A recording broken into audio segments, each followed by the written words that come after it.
नमस्कार दोस्तों, आपके अपने चैनल व्रत मुहूर्त डायरीज में आप सभी का स्वागत है।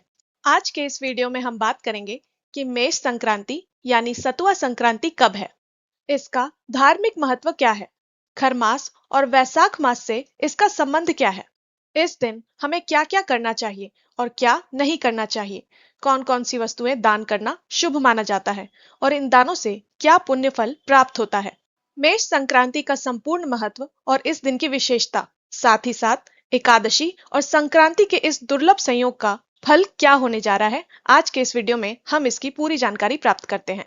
आगे बढ़ने से पहले अगर आप हमारे चैनल पर नए हैं तो अभी हमारे चैनल को सब्सक्राइब कर लें और कमेंट्स में जय श्री हरि अवश्य लिखें। सतुआ संक्रांति यानी मेष संक्रांति का पर्व उस दिन मनाया जाता है जब सूर्य देव मीन राशि से निकलकर मेष राशि में प्रवेश कर रहे होते हैं। ज्योतिष शास्त्र के अनुसार मेष राशि में सूर्य देव उच्च के होते हैं, इसीलिए इस दिन सूर्य की ऊर्जा और प्रभाव कई गुना बढ़ जाता है। इसी कारण इस दिन किया गया स्नान, दान, जप और पूजा अत्यंत फलदायी हो जाती है। यही कारण है कि इस संक्रांति को सतुआ संक्रांति भी कहा जाता है। इस वर्ष 2026 में सतुआ संक्रांति यानी मेष संक्रांति का पावन और पुनीत पर्व 14 अप्रैल दिन मंगलवार को मनाया जा रहा है।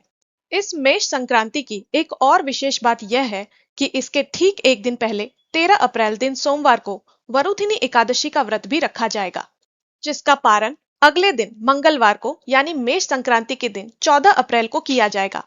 जब एकादशी व्रत का पारण संक्रांति के दिन होता है तब यह और भी अत्यंत शुभ संयोग हो जाता है, क्योंकि जहां एक ओर भगवान विष्णु की प्रिय एकादशी का पुण्य मिलता है और दूसरी ओर सूर्य देव की राशि परिवर्तन का पुण्य काल भी प्राप्त हो जाता है।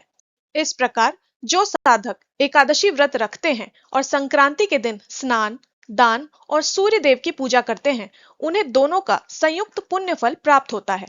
मेष राशि के दिन एक और महत्वपूर्ण परिवर्तन होता है। जब सूर्य देव मीन राशि में रहते हैं उस समय को खरमास कहा जाता है और इस अवधि में विवाह, गृह प्रवेश जैसे मांगलिक कार्य नहीं किए जाते।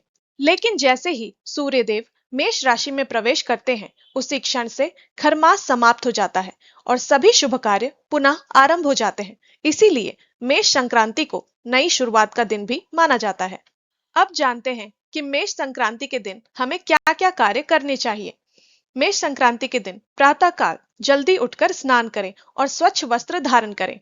इस दिन यदि संभव हो तो किसी पवित्र नदी में स्नान जरूर करना चाहिए या फिर घर पर ही नहाने के पानी में थोड़ा सा गंगा जल मिलाकर उससे स्नान करना चाहिए। स्नान आदि से निवृत्त होकर स्वच्छ वस्त्र धारण कर एक तांबे के लोटे में जल भरकर उसमें थोड़ा सा गंगा जल, लाल पुष्प, अक्षत, रोली या लाल चंदन डालकर सूर्य देव को अर्घ्य देना चाहिए। सूर्य देव का स्मरण करते हुए उनके नामों का जाप करना चाहिए या फिर ओम सूर्याय नमः बोलते हुए भी 3 बार में लोटे का जल भगवान सूर्य देव को अर्पित कर देना चाहिए। अपने परिवार की सुख समृद्धि और स्वास्थ्य की कामना करते हुए इस दिन भगवान सूर्य देव को अर्घ्य देना अत्यंत ही शुभ माना जाता है। जिन साधकों ने एकादशी का व्रत किया है वह भी इसी प्रकार सुबह ब्रह्म मुहूर्त में उठकर सबसे पहले भगवान विष्णु की पूजा करेंगे और फिर सूर्योदय के समय भगवान सूर्य देव को अर्घ्य देंगे और फिर इसके बाद अपने एकादशी व्रत का पारण करेंगे। इस क्रम से पूजा करने पर आपको सूर्य देव और भगवान विष्णु दोनों की कृपा प्राप्त होती है। मेष संक्रांति या सतुआ संक्रांति के दिन दान का विशेष महत्व होता है। चूंकि यह संक्रांति से ही गर्मी की शुरुआत होने लगती है, इसीलिए इस दिन शीतल वस्तुओं का दान करना अत्यंत पुण्यदायी होता है। इस संक्रांति का नाम ही सतुआ संक्रांति है, इसीलिए इसमें दान के लिए आप चने का सत्तू, जौ का सत्तू भी दान कर सकते हैं। इसके अलावा गुड़, चीनी, पानी का घड़ा, पंखा, छाता, फल और वस्त्र का दान करना भी अत्यंत ही शुभ होता है। धर्म शास्त्रों के अनुसार इन वस्तुओं का दान अत्यंत ही पुण्यदायी बताया गया है। इस दिन सत्तू का दान करने से पितरों की तृप्ति होती है और जीवन में अन्न धन की कभी कमी नहीं रहती। गुड़ का दान करने से संबंधों में मधुरता आती है और मान सम्मान बढ़ता है। जल से भरा मिट्टी का घड़ा दान करने से या प्यासों को जल पिलाने से पितृ प्रसन्न होते हैं और महान पुण्य मिलता है। पंखा या छाता दान करने से जीवन की बाधाएं दूर होती है और कष्टों में कमी आती है।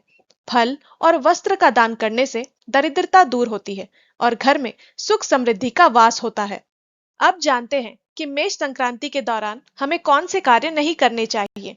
मेष संक्रांति के दिन किसी भी प्रकार के तामसिक भोजन से बचना चाहिए। प्याज, लहसुन या मांसाहार का सेवन इस दिन नहीं करना चाहिए। साथ ही साथ इस दिन किसी भी प्रकार की नशीली या मादक वस्तुओं का सेवन नहीं करना चाहिए। इस दिन मनुष्य को झूठ नहीं बोलना चाहिए, ना ही किसी का अपमान करना चाहिए और ना ही किसी पर क्रोध करना चाहिए। मेष संक्रांति वैशाख मास के दौरान होती है और इस मास में जल में भगवान विष्णु का वास माना जाता है। इस दिन जल की बर्बादी भी नहीं करनी चाहिए। संक्रांति के दिन तुलसी के पत्ते नहीं तोड़ने चाहिए, उन्हें केवल दूर से प्रणाम करना चाहिए और दीपक जलाना चाहिए। जो लोग संक्रांति नहीं मानते, यानी जो इस दिन दान इत्यादि नहीं करते हैं, उन्हें भी इस दिन बिना नहाए भोजन नहीं करना चाहिए। सतुआ संक्रांति का यह पावन दिन सूर्य देव की कृपा, भगवान विष्णु की कृपा और पितृदेवों की कृपा तीनों को प्राप्त करने का अवसर देता है। इस दिन श्रद्धा भाव से किया गया स्नान, सूर्य देव को अर्घ, एकादशी पारण और दान दिया जाए तो जीवन में सुख, समृद्धि, स्वास्थ्य और सकारात्मक ऊर्जा का आगमन होता है। आशा है ये जानकारी आपके लिए उपयोगी होगी। अतः आप सभी को मेष संक्रांति यानी सतुआ संक्रांति की ढेर सारी शुभकामनाएं। व्रत, मुहूर्त और त्योहार से जुड़ी ऐसी ही और उपयोगी जानकारियां प्राप्त करने के लिए हमारे चैनल व्रत मुहूर्त डायरीज को अभी सब्सक्राइब करें।